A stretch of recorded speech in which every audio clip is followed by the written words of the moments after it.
दोस्तों, जैसा कि मैंने अपने एक वीडियो में बताया था 3 लोगों के बारे में जिनकी मृत्यु 2 बार हुई थी। आज के इस वीडियो में हम चर्चा करेंगे और 3 लोगों के बारे में जिनके बारे में बाइबल में वर्णन किया गया है कि इन 3 लोगों की मृत्यु भी 2 बार हुई, यानी कि ये लोग अपनी पहली मृत्यु के बाद फिर जीवित किए गए थे। आइए वीडियो को शुरू करते हैं। तो दोस्तों, उन 3 लोगों में से पहला व्यक्ति है सुनेमिन स्त्री का लड़का। दोस्तों, जैसा कि हम सब जानते हैं, एलिया नबी जब स्वर्ग पर उठाए जाने वाले थे तब उन्होंने अपना चेला एलिसा को अपने लिए कुछ मांगने को कहा। तब एलिसा ने मांगा। लिखा है 2 राजा अध्याय 2:9 में, उनके पार पहुंचने पर एलिया ने एलिसा से कहा, इससे पहले कि मैं तेरे पास से उठा लिया जाऊं, जो कुछ तू चाहे कि मैं तेरे लिए करूं वह मांग। एलिसा ने कहा, तुझ में जो आत्मा है उसका 2 गुना भाग मुझे मिल जाए।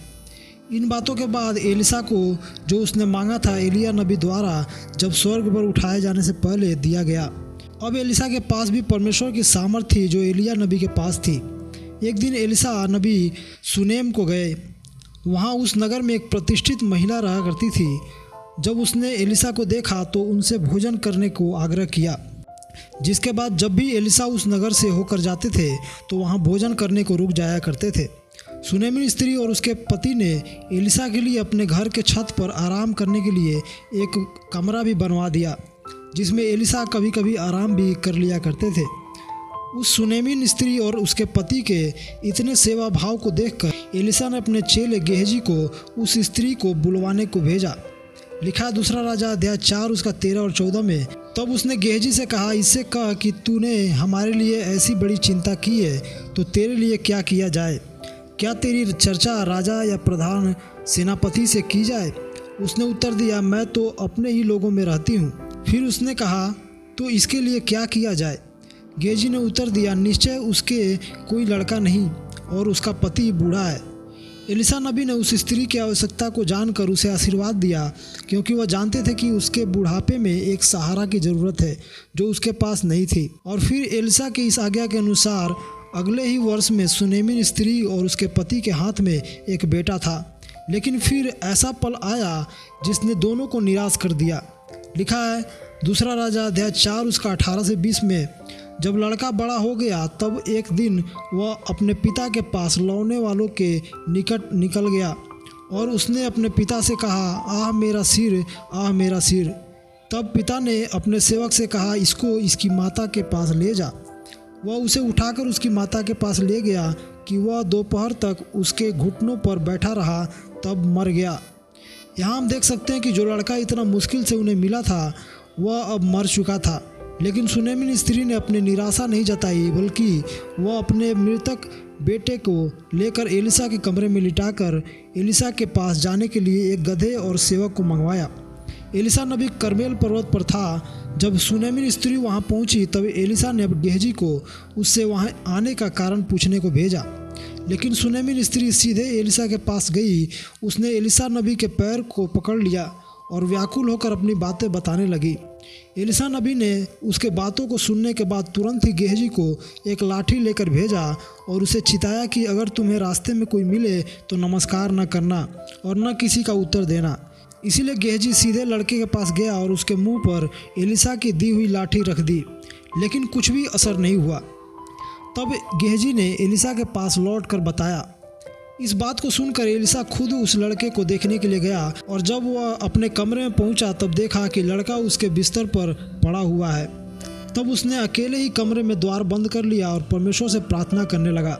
उसने लड़के के शरीर को गर्म करने के लिए उसके ऊपर लेटा गया और देखते ही देखते लड़का जीवित हो गया। लिखा है 2 राजा अध्याय 4 उसका 35 से 37 में, वह उसे छोड़कर घर में इधर उधर टहलने लगा और फिर चढ़कर लड़के पर पसर गया।